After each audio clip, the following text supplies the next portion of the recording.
It starts with the acknowledgement, I deserve to be happy. I deserve to have meaning in my life. That gives us agency. It gives us our own value straight away. Because the moment we accept that, we begin to realize that we have value. We need this constant validation from the external world in order to feel that we exist. And this is the magic of intentionality. We don't need that. If you get it in certain contexts and it's important to you, great. But if you don't get it and you still do what's important to you, you still feel good about it. You don't need that extra level of acknowledgement in order to acknowledge that what you did was meaningful, what you did was right, what you did was good, what you did actually made you feel good. You don't need that because you feel good. Hello and welcome. Kate Champion here, and I'm excited to share this powerful conversation with you today. This week, I have the pleasure of talking with David Amerland. David is the chemical engineer with a degree in quantum physics who describes himself as a misfit. David loves to make the complex simple. He has a passion for health, fitness, and personal development, and he's also the author of the book Intentional: How to Live, Love, and Play Meaningfully. Of course, with a title like that, I just had to have him on the show. David and I cover a lot today. He emphasizes the importance of understanding our messy human behavior, how our desires and intentions drive our identity, and the pain that comes from an unexamined life. David explains that we often struggle with internal conflicts between our true selves and society's expectations. Then David reminds us that we all have a right to be happy. He stresses the significance of self-awareness, structure, and intentionality as a way we can begin to create more meaning in our lives. And no surprise, this episode is packed full of tips, strategies, and sage advice. David is so generous with his time, wisdom, and knowledge, and as a human who is also passionate about helping people live more intentionally, I took so much away from this conversation, and I hope you will too. Fun announcement. For the next few weeks, we are celebrating Community Awareness Month, and I need your help to spread the word. Here's what I need. 1. Go sign up for the newsletter. Go to katechampionauthor.com and get updates, new episodes, and event invites right into your inbox. 2. Leave a review for the podcast. When you've done that, send me a screenshot. Get it to me on Facebook or Instagram, and I'll send you a free digital copy of my best-selling book, You Are Limitless. And 3, please share this podcast with a friend. This is such a great way to let someone know that you are thinking about them. And if they reach out to me with a screenshot, I will send them a free copy of the book too. It is a win-win. How fun is that? So thank you. Your support means the world to me, and I'm confident that together we can get the word out and help even more people live longer, stronger, more intentional lives. And lastly, but not least, please know, whether you're listening for the first time or a regular, I appreciate you, I support you, and I thank you so much for listening today. Okay, my friends, here's David.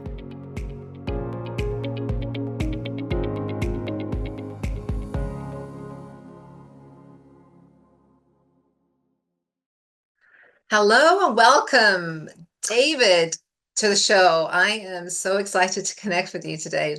I just know we're gonna have a great conversation. How are you? I fully expect so. Thank you so much for making me welcome here, and I look forward to how it's going to flow and where it's going to take us. Yeah, where are you calling from today? Where are you Where are you I'm usually in Britain, but I've come to Greece now. I've got a summer house here, and I'm going to be here until the end of the summer. So I'm calling from sunny Greece, although it's not sunny right now. It's late in the day. Oh, is it? Okay. Yeah, a pretty big time difference, I would imagine. Yes, must be. It is, yeah. Yeah. All right. So David, tell listeners a little bit about you, who you are, and how you have got to who you are today. I've got a chemical engineering background with a quantum mechanics master's. And I've written a lot of books on different subjects like search and business and branding and online marketing and decision making. and intentionality and fitness even, which is my latest one. But although they're all different, all separate, there is a connective thread there. And the connective thread is us. Essentially, whatever domain we're in, whatever interface we work through, our functionality comes through, our desires, our intentions, the needs that drive us, and the desires we have, and the outcomes we expect. So human behavior is fascinating because when we actually come to examine it, there's a lot of things which appear to come from our own operating system. And there are also a lot of things which appear to be reflective of what the world expects us to be. And we don't always understand that. We don't always understand the two sort of warring forces inside us. A lot of the time, many people try to be one thing, thinking one or the other of those things, thinking that's the way they should be true to themselves. And really, they're fighting an internal struggle. And peeling back the layers of our identity, which is actually fairly complex, is revealing to us. I mean, it is key to, I mean, in business, we say, if you don't know your who, you're not going to understand your why. And then everything you're going to do is going to be driven by the external world, so you have no control over your business. It is no different for a person. If you don't know who you are, then why you do things is never going to be clear to you. You're never going to be fully satisfied. You're never going to fully satisfy others. And you will never really be clear about your direction in life. And what we say about that, if you don't know where you're going, all roads take you there. You can't prioritize. Everything seems equally plausible to you. Everything seems equally accessible. And whatever you try doesn't actually fulfill you. So that's what drives me, to understand, how do we operate? How can we become better from that knowledge? Yeah, so much resonates there, but especially the not knowing who you are, right? Not knowing, they say not knowing your why, but not knowing really, I think it's your heart, right? It's really not knowing internally, like what really lights you up, what you really led to do. I think that's so important. But before we dive into that, I want to know a little bit about childhood and background, and how did you, I mean, you're an incredibly smart man. You have a gazillion degrees and big words I can't even say. So how did you get, what was the bit of the journey to where you are today? I'm a misfit. That's the easiest way to describe Oh, it. I love that. Congratulations. I Thank you. And it's taken me a long time to come to terms with that and actually realize. So, but essentially, I grew up in Australia. My parents were moving from state to state. So I was always the outsider at school. The kid that didn't fit in, didn't know the culture, wasn't from the area, and was new to the school sort of clubbing sort of thing where all the different teams were put together. So I always found myself, first of all, being an outsider. Secondly, as an outsider, having to really work really hard just to stay afloat. And I had to prove myself every time. And this sort of happened all the time. And by the time and it sort of seemed to be a theme in my life. By the time I was in my 20s, I had moved countries 3 times, and I was on 2 different continents in that time. So you kind of come to terms with that. And the way you compensate, of course, is by being hyper analytical and by trying to sort of really very quickly understand what is your value in terms of your context and how can you fit into that world so you can be accepted. So all my, with inverted commas, smarts came out of that hyper functionality, trying to basically compensate. So I had to be the brightest kid in the school, or sorry, in the class, because if I wasn't, I'd be just an outsider who's good for nothing. I had to be academically good and sporty and social, and that sort of drives you. And after a while, if you don't analyze it, it becomes how you operate across different environments. So that stuck throughout my life almost. It took me quite a while to sort of begin to peel off the layers and begin to sort of accept a little bit more of who I am and be okay with not fitting in. So there you go. And that's my story in a nutshell. Yeah, no, I appreciate that. And I can probably guess that there's a lot more to that, but I appreciate the background and the overview. So thank you. So you reached out, and what caught my attention about you is you've written this book, and it's called Intentional, right? How Yes, to live, love, play. Is that right? What's the tagline on it that? I is. can't remember. It's how Yeah. to live, love, work, and play meaningfully. Yes. Right. Right. Right. And so I want to take a deep dive into that Mm, today. So okay. so tell me, this is just a big question, but I'm going to ask anyway. Okay. What does it mean for you, living intentionally or being intentional, or intentionality? What does that mean for you? It means essentially feeling that you have, and this is the same for everybody, even if they don't realize it. It means feeling that you have control over your own life. And it's not always doing what you want to do. It's not always being sort of so directed in everything that you plan your life and what you end up exactly where you want it to be. But if you have that sense of control, then your actions in their own right are examined a little bit more carefully. They go through the filters of your values and your beliefs, and then you're more confident in the why of why you're doing something. And that's what it means to me. But also, this is what it means to most people. I mean, we can look at a very big picture. Our brain Mm, is a universe in itself. It's very, very complex. And that massively complex brain that we have has a single line of code, which tells it that it is there to help us survive. And mm, that simple line of code then is essentially expressed through what I call the prime directive. And the prime directive of the brain, and this is where neuroscience comes in and agrees with me in that respect, is that the brain is a predictive machine. In order for us, in order for it to help us survive, it tries to do the impossible. It tries to predict the next moment. And obviously, that's almost impossible to do. But in order to do that, this is what it does. It helps us create countries and cultures and laws and societies so that you can wake up in the morning and I can wake up in the morning and we're in different parts of the world and we're pretty confident that we can step out of our front door and nobody will try and murder us. Nobody will try and steal the clothes off our back. Nobody will try and eat us. And we can almost predict to a great extent or a great degree of accuracy what that day will be like. That's the achievement of that brain in order for us to be able to predict what's going to happen next and feel safe and secure. So there you go. Intentionality comes through that because once we begin to understand that, analyze it, then we begin to understand also the multitude of forces which act upon us. yeah, yeah. So again, so much coming up for me. You mentioned the big picture. So that's the big kind of probably unconscious, right? And we're not all waking up with those thoughts in our mind. We're not super conscious of our No. survival instinct and drive, right? So what is this smaller picture? I mean, how do we take that the bigger picture? I mean, how do we get more I'm going to use the word conscious. I have a hypnosis background, so I'm going to use conscious Okay. unconscious. So how can we become more aware, more conscious of intentionality on a kind of a day-to-day basis, especially when it comes to kind of health, fitness, and longevity? Okay. These are all activities, right? So longevity is an aspiration. We all want to live as long as possible. And within that context, we also want to be as healthy as possible. So that brings in a certain element of physicality and fitness sort of activities.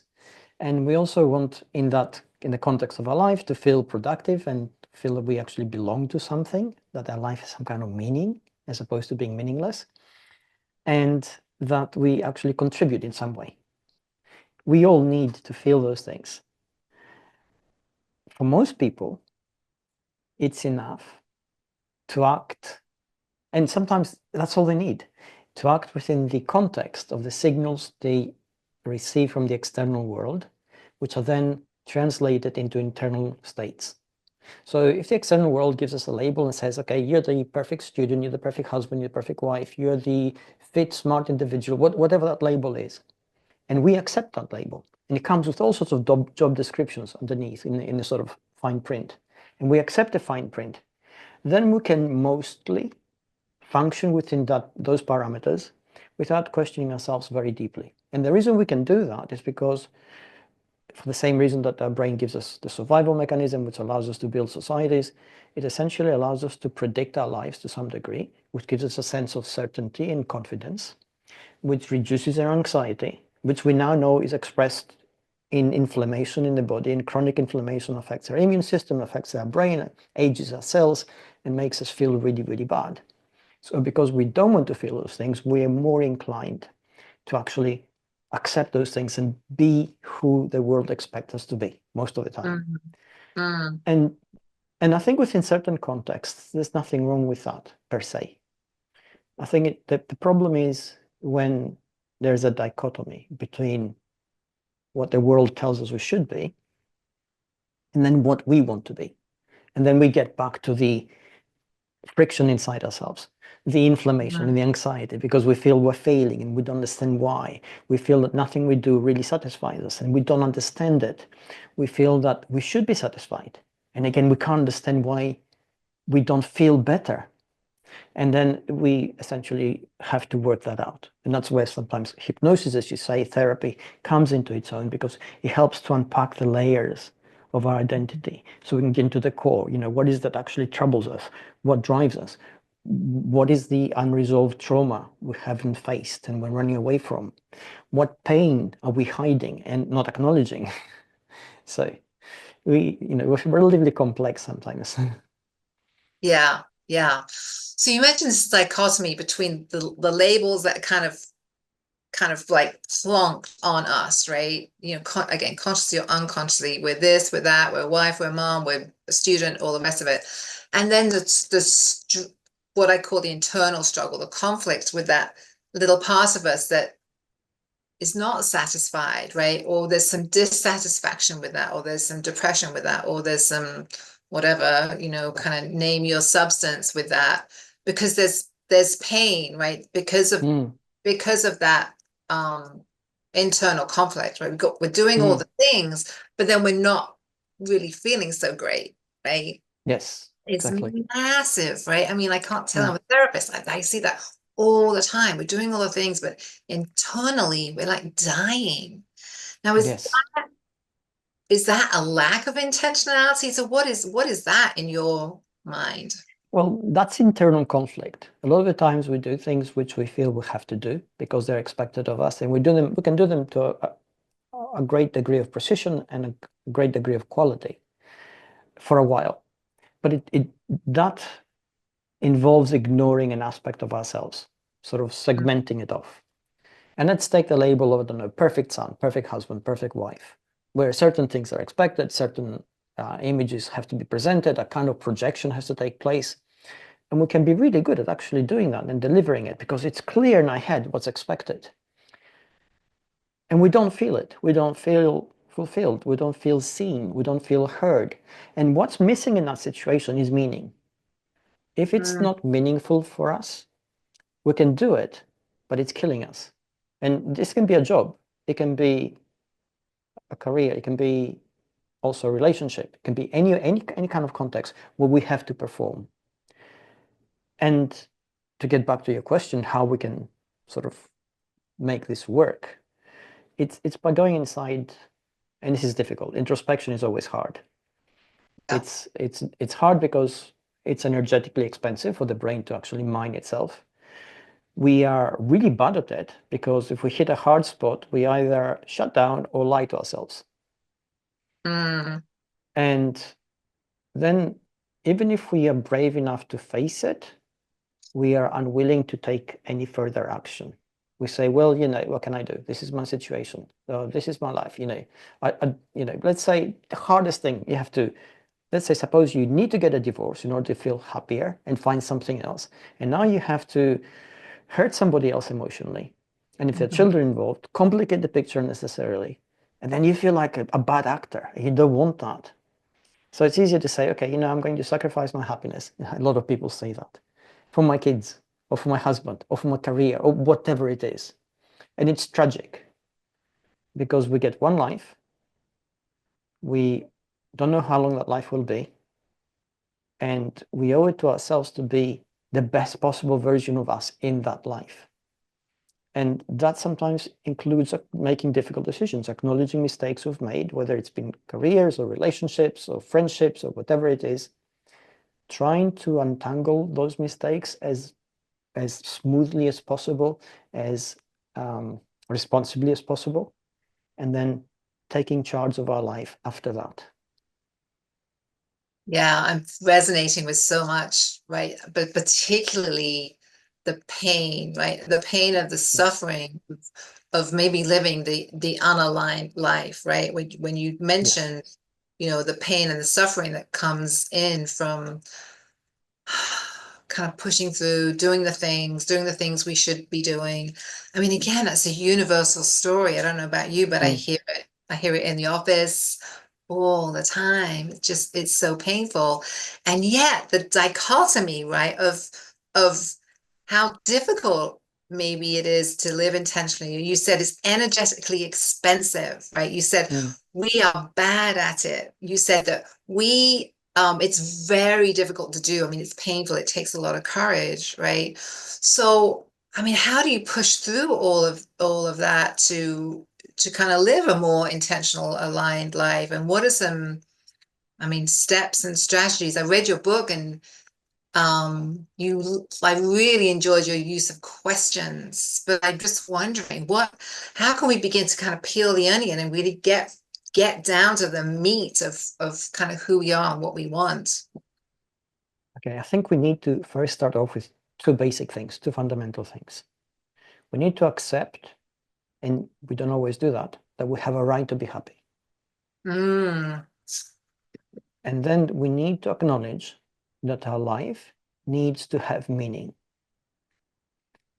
So once we accept those two things, then our internal calculus of value begins to change. We begin to ascribe different value to our actions. We begin to ascribe different priorities in our life. We begin to re-examine and reweigh a lot of things. And that reveals gradually to us specific truths about ourselves, about our expectations, about where we have got to, and also where we would like to go to. And although none of this is easy, Mm. when we engage in it, it provides clarity. And when we talk about clarity, essentially, what are we discussing? Sure, I mean, clarity is a word. You think, oh, you're going to start thinking clearly. Nah, well, it's going to be just as messy, perhaps, in your head, but it's going to feel energetically better because you're not fighting your own head. So it's like, you have I'm to make. I'm just going to pause there because I think that is so important. So I'm going to pause there. I'm going to say, okay, everybody, listeners, us, take a breath. I want you to repeat that last couple of sentences about feeling it. You feel this energetically differently. So say that again, David. It's so Yeah. important. So you reach a decision. It's like I was going to give an example. You have to make a really difficult decision and you weigh everything in your head and it's too complicated, right? You're not sure. And then you say, what if I did this? And you feel a kind of relief inside yourself. You feel better about it. And the reason you feel better is because it's more aligned with what you are, more aligned with what you want.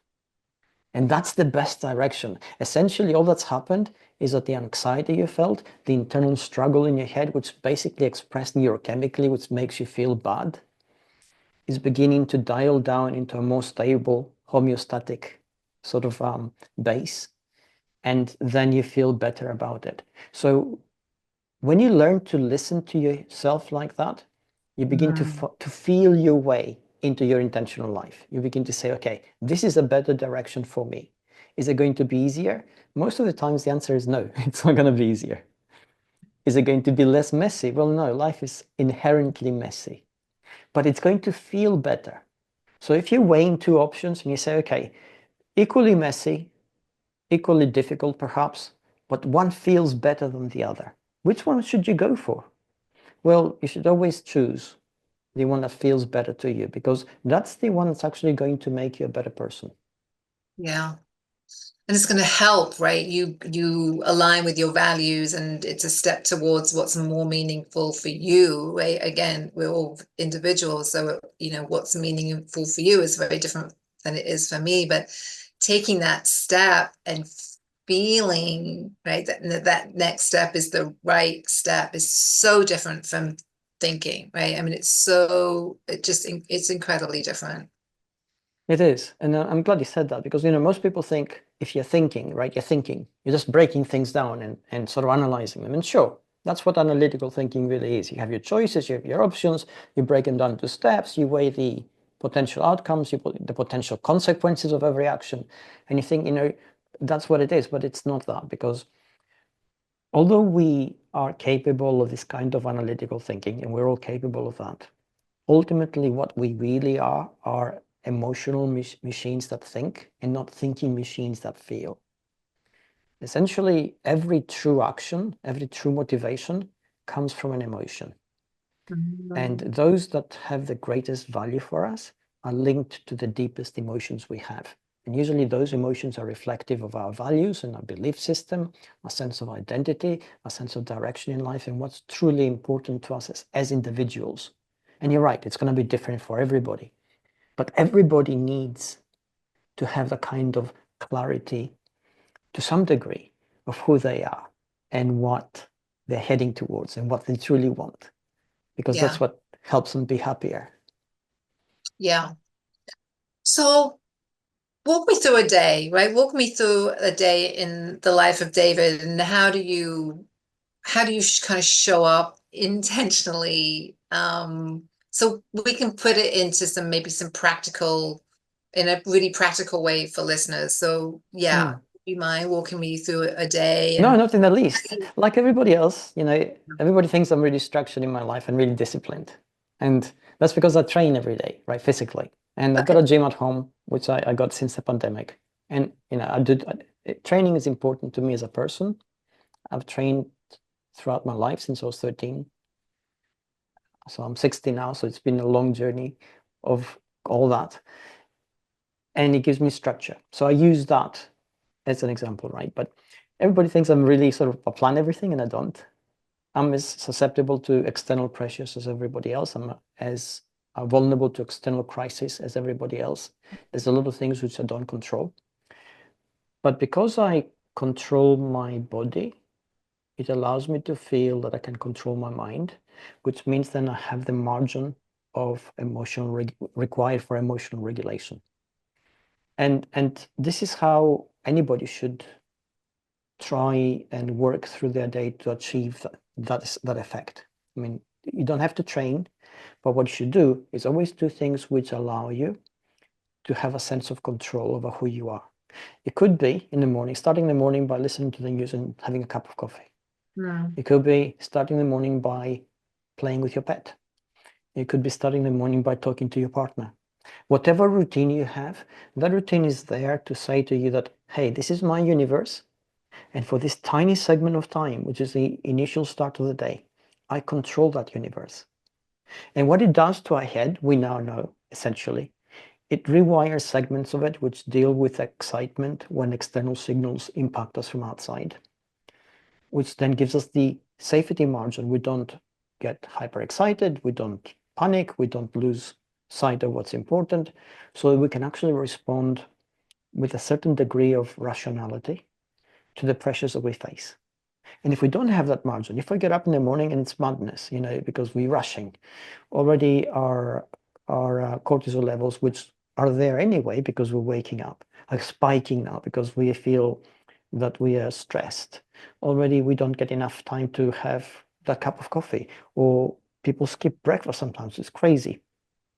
They start their day physically impaired, mentally underfueled, and then they're going to launch out into the world and face with I don't know what. And what happens at the first sort of crisis they hit, the first difficulty, all their stress levels go through the roof, the brain spikes. And what happens when we now know if we feel elevated stress, the brain has ancient mechanisms to help us survive. And in order to do that, it shuts down the higher centers of the brain, which are required for analytical thinking, because they're energetically expensive. Because it thinks, oh, you're in danger, there's a potential threat, you need to take action. There's not a lot of time to sort of take things apart and think about it. So suddenly we are faced by the fact that our body is ready for action. There's no action to take. Our brain needs to think, and it cannot. So we are then in a reactionary mode, which usually leads us into wrong decisions, wrong actions if we do anything, wrong thinking if we try and think things through.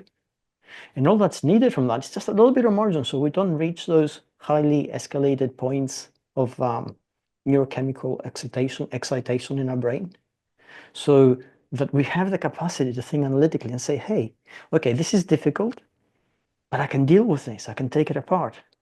I can actually begin to see what choices there are for me, however difficult those choices may be. So it's important to start with those little routines. If you don't have, I always say, if you don't have structure in your life, then it's very difficult to have structure in your brain. Mm-hmm. Yeah. Because your life essentially creates the mirror networks that run you in your brain. Yeah. Yeah. And I think I might add in another little piece there is that those morning routines, make them align with what's important to you, right? So for you, it's getting up and having coffee or playing with the dog. I think your dog is so cute. I saw it on Instagram, Thank you. by Thank the you. way. Thank you so much. But for me, my morning starts with some quiet time, right? Some meditation, some mindfulness, right? Some Yes. being out at nature. But that's what resonates with me, right? So it is figuring out what lights you up to begin the day. I've got clients that start with maybe 20 minutes of yoga or a walk around the block, but just, I think we're so influenced, right? Like you talked about labels, right? We're so influenced by comparing what other people are doing, but forget what other people are doing, get quiet and figure out, okay, how do I really want to start my day, right? What really is going to resonate and just make me feel like I am the whole center of my universe, right? It's all about me in the first 20 minutes or whatever, right? What lights you up? So what do you think about that? Do you think, come on, I'm on track with that, or? Absolutely. I think essentially what you're saying is own that part of the day. Make it yours.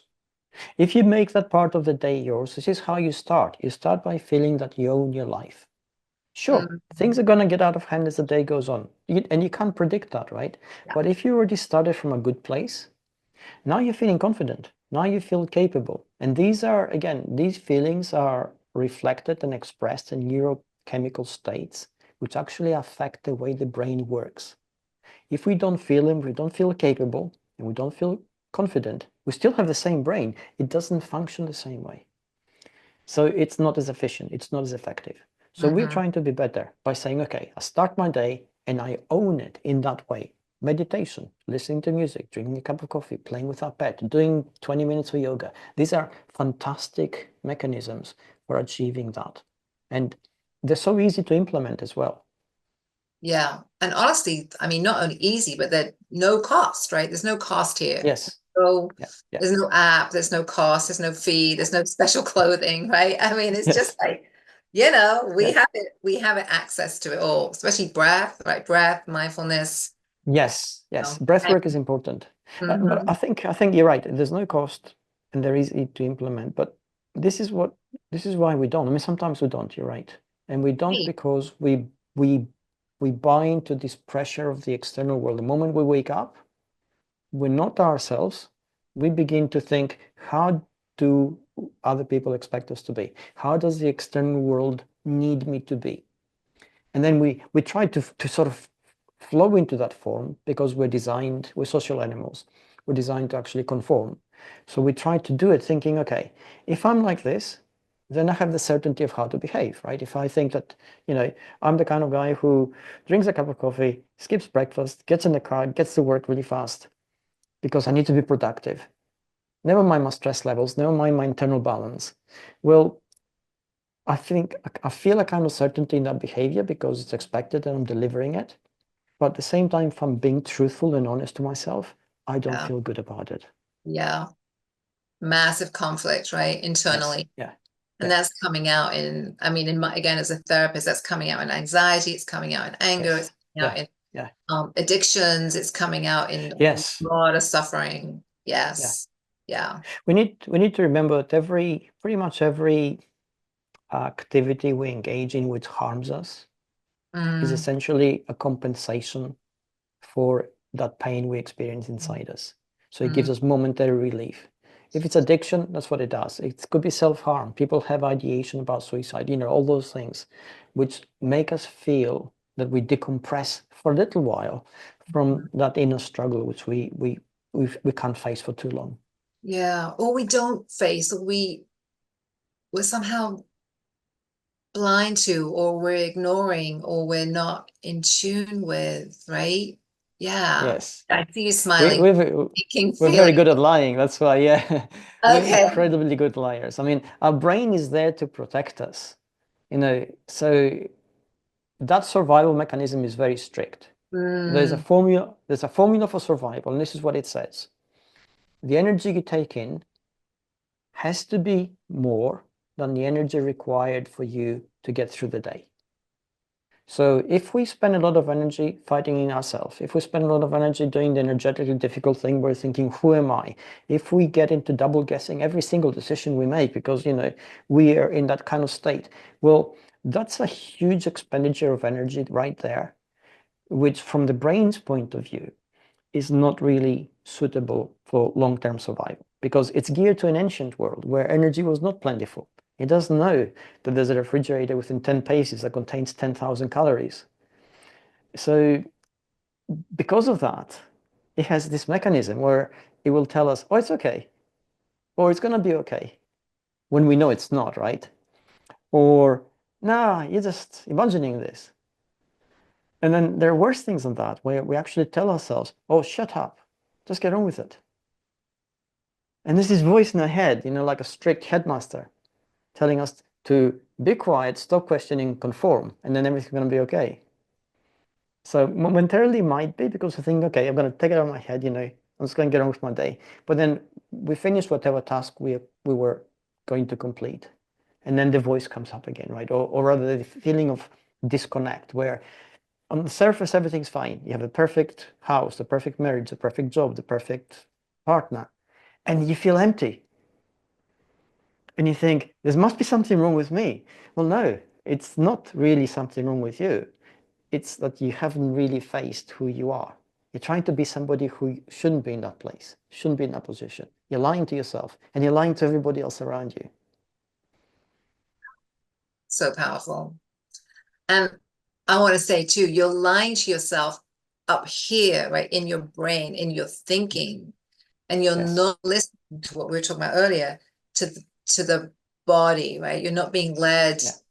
by the body with wisdom, right? You the lies are up here, right? It's rationalization, it's defense mechanisms, it's all the rest of it. So it's really crucial, right, to kind of connect the dots on these two things, right? The thinking and then the sensing into the body, because the body's going to give you the truth, right? It is, absolutely. But most of the time we muzzle it, right? We muzzle it with self-medication. We will drink. We will overeat. We may choose to exhaust ourselves through exercise as a coping mechanism.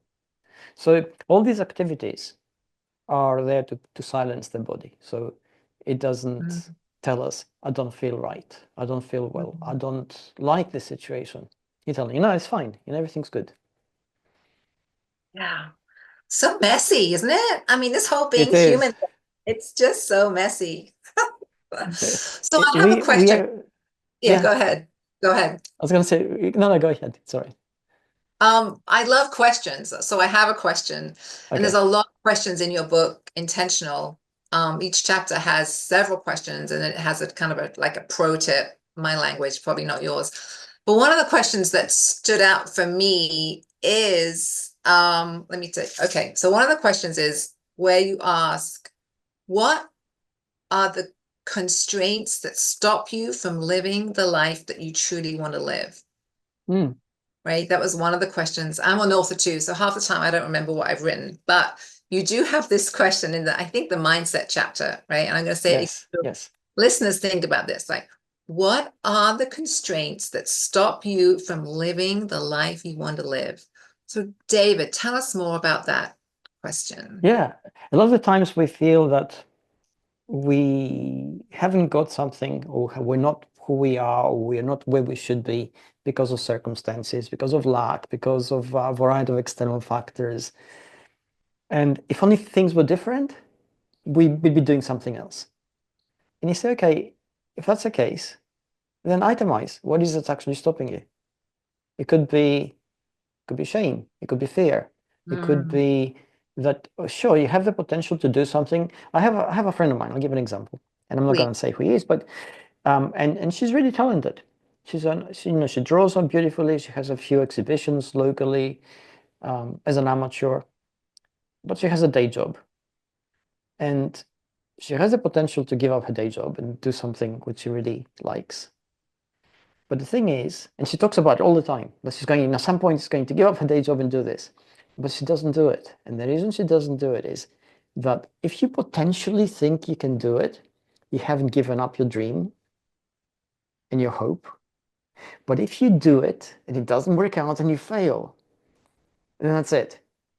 She's given up the one thing she had, which gave her a steady income and some kind of security. And she's also lost her hope and her dream. And she can't deal with that. So if you start itemizing things, then you begin to get a little bit clearer idea of how you're feeling. Should you be brave? Should you do this? And if you do it and it fails, you need to actually question that and say, if I do it and it fails, I follow my dream, like everybody told me, I followed my passion, I poured myself into it, it didn't work out, and it's gone bust. I don't have that anymore. So what do I do next? Well, that's a question that needs to be addressed. We need to understand it. Otherwise, we are a mass of potentialities, which allow us to think we are being better than we are, but only trap us. So, I mean, she's not happy at her job, and she's not happy because she can't do the things she loves doing.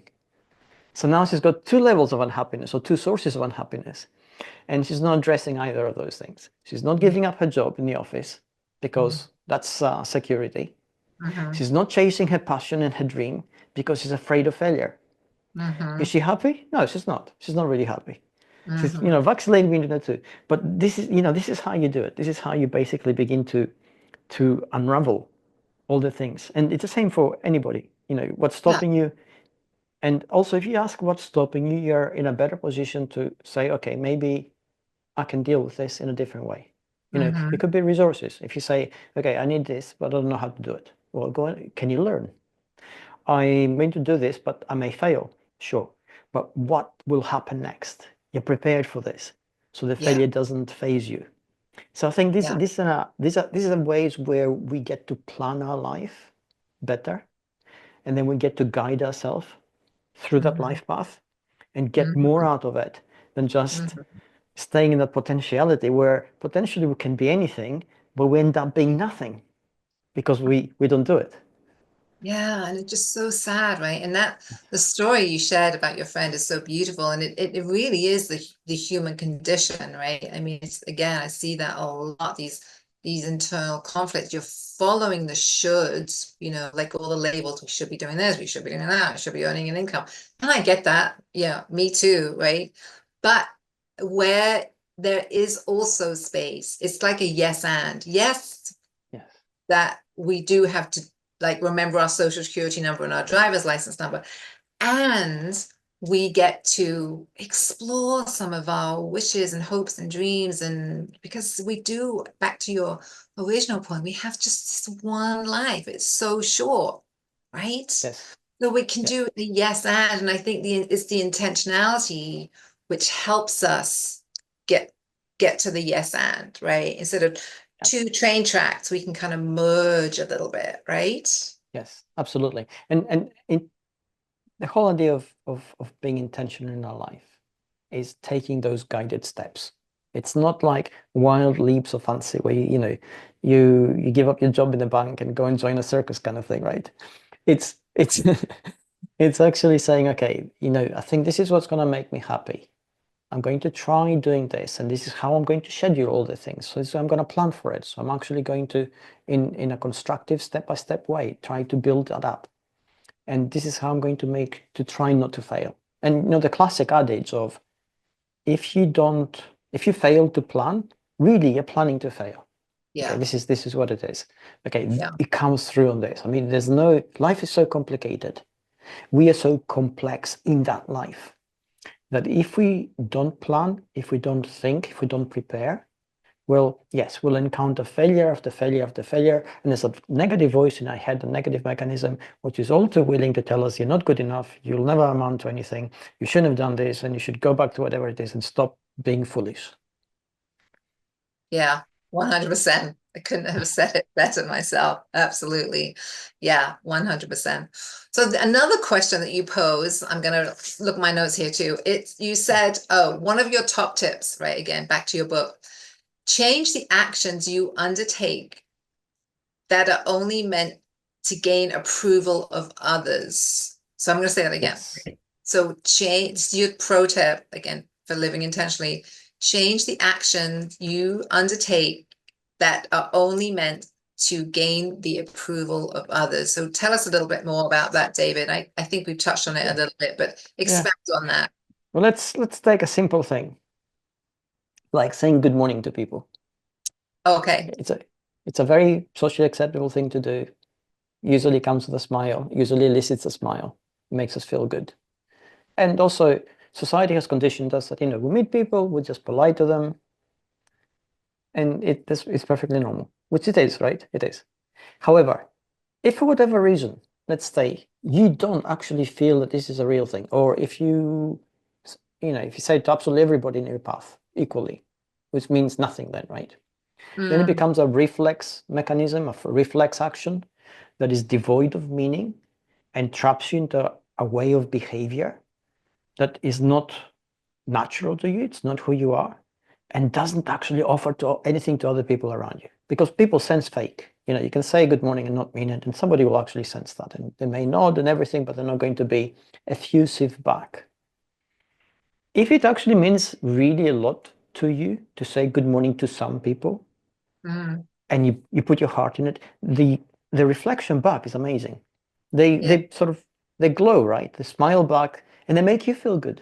Suddenly you connected over that brief period, and everything's all right in the world, and you feel good about the human race. This is a win-win. They felt good, you felt good, nothing wrong with that. So that tip is really designed to make us think about that, and we can apply it to any action you want, whether it's being good at your job, if it's something which there's parameters and parameters. Some people go to extreme lengths to gain approval at work, neglecting their health, neglecting their family life, neglecting pretty much everything else, just for that extra little bit, which ultimately means nothing. And in your gravestone, nobody will say, here's a person who stayed an extra hour a day after work. Nobody will say that.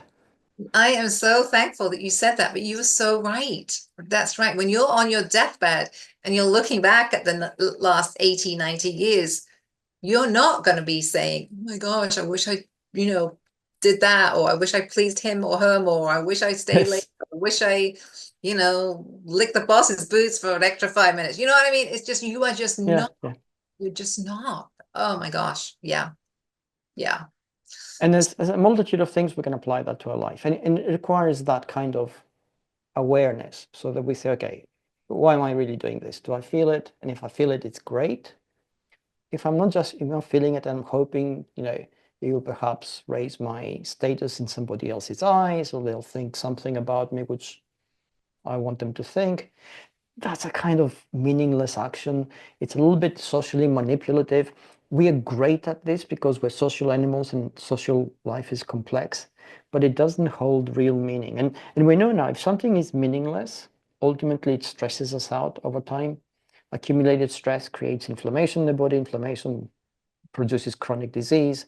We've seen the rise of IBS amongst the female population mostly, but also guys get it.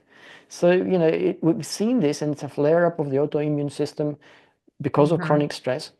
And there are other factors in this, but this is a significant contributory factor. Yeah. So our modern lifestyle in many ways is harming us. Yeah. But it doesn't have to, right? No. When you can show up and at least begin to be a little more intentional about Yes. your day, your choices, how you're living your life, being in line with your values, etc. I mean, there's a whole list there, but it doesn't have to, right? Yeah, We it have starts. It starts with that. It starts with the acknowledgement. You know, I deserve to be happy. I deserve to have meaning in my life. That gives us agency. It gives us our own value straight away. It yeah. doesn't, because the moment we accept that, we begin to realize that we have value. We need this constant validation from the external world in order to feel that we exist.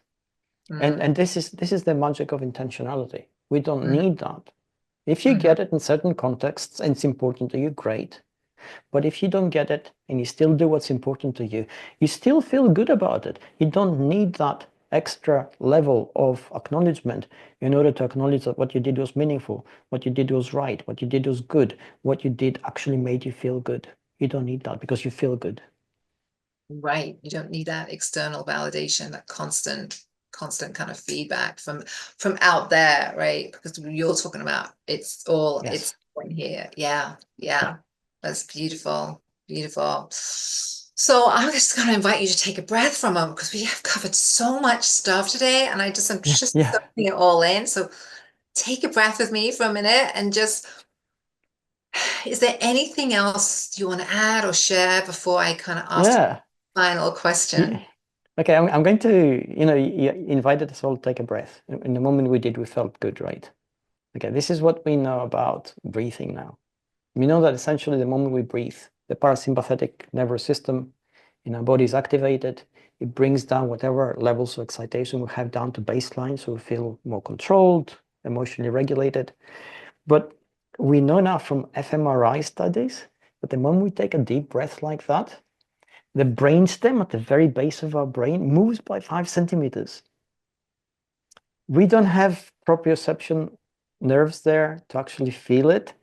But if we are Mm. stressed, really stressed, and our brain is loaded, and we take a deep breath, we almost feel the decompress, right, from the movement itself, because the cerebral fluid actually moves around, and we feel the pressure differential.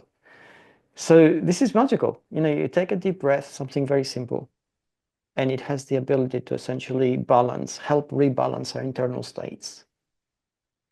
Yeah, absolutely. I'm big on breath. Yeah, big on breath.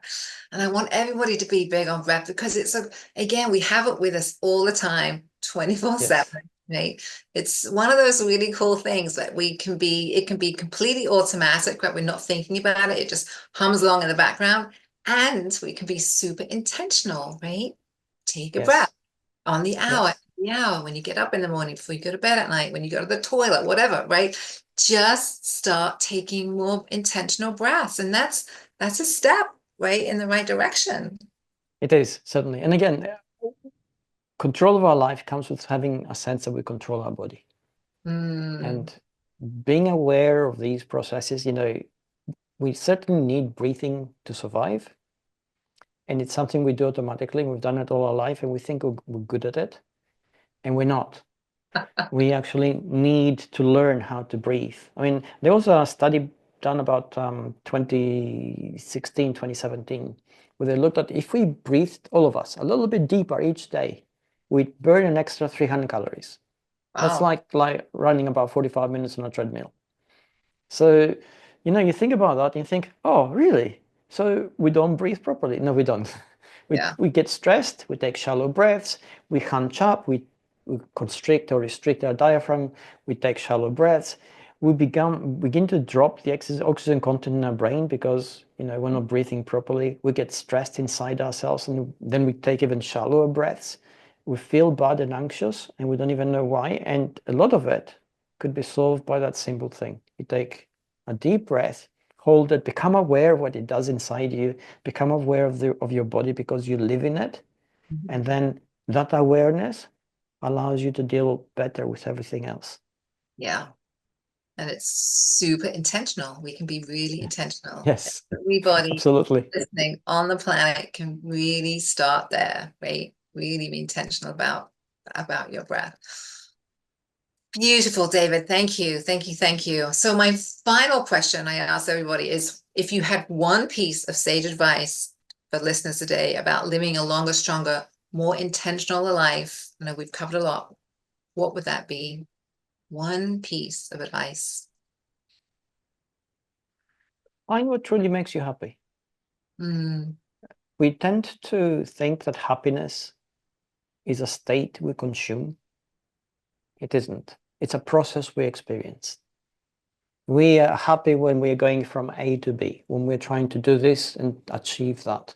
When we have completed this and now it's fine, it's ready, and we are finished, and we're momentarily happy about it because you're so difficult. It's a process, and we know that the neurochemicals that actually produce it are transient, which is why we're constantly chasing happiness. It's not something which we achieved on some day and that's it. We're happy every day after that. It just doesn't work that way. So understanding what it is that actually makes us happy is important, because then it factors into so many of the other things we do. It factors into our desires and our thinking and our activities and our plans and how we're going to go about achieving those plans, because there are many different ways to operate. And if we operate from a standpoint of happiness, then that is a very good guide on how we should be living our life. There was an article in The Guardian in the United Kingdom from a palliative care nurse. And she said, people who were facing death, things they said. And the thing that always came up is that they wished they had experienced more happiness in their life, which I think is really terrible that they didn't. So I think, going through life, accumulating that happiness also then makes us more capable of reflecting it back at the world. Happy people don't do bad things. Happy people don't have bad thoughts. And happy people don't go around breaking things. So, it's a good thing, I think, to actually start from. That's beautiful. And again, I'm going to give a plug for your book, which of course I'll put a link in the show notes, but you have a Thank whole you. chapter on happiness, right? I mean, you really do. I do. Yeah, exactly. Yeah. So I would encourage people to go check that out. So David, thank you so much. What a great, inspirational, rich conversation. Where can people find you if they want to connect? You'll find me at davidamerland.com. I put a lot of my writing up there. And if you Google me, you'll get on my socials. I tend to when I write, I get a lot of insights. Not everything finds its way into the book, but I tend to share all these things out because I think it's important for them to be out in the world. So, I'll share quite openly. Okay, cool. And again, I will definitely put all those links in the show notes so you can connect with David. Thank you so much. What a great conversation. I so appreciate you and your time today. Thank you. Thank you for the opportunity to connect. And I absolutely loved the way this went. It's absolutely brilliant. We mined a lot of things. Good. I'm glad you're happy with it. Thank you.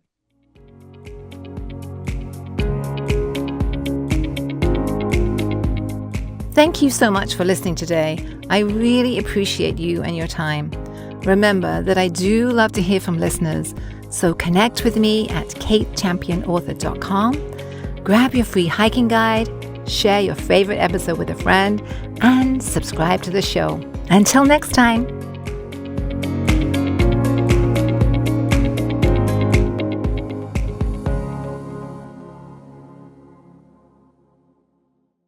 Hey, me again. Just a reminder, this podcast should not be considered professional advice. It's also not a substitute for mental, physical, or any other healthcare-related treatment. For any questions about your condition and/or concerns, please contact a fully licensed healthcare professional. Thank you.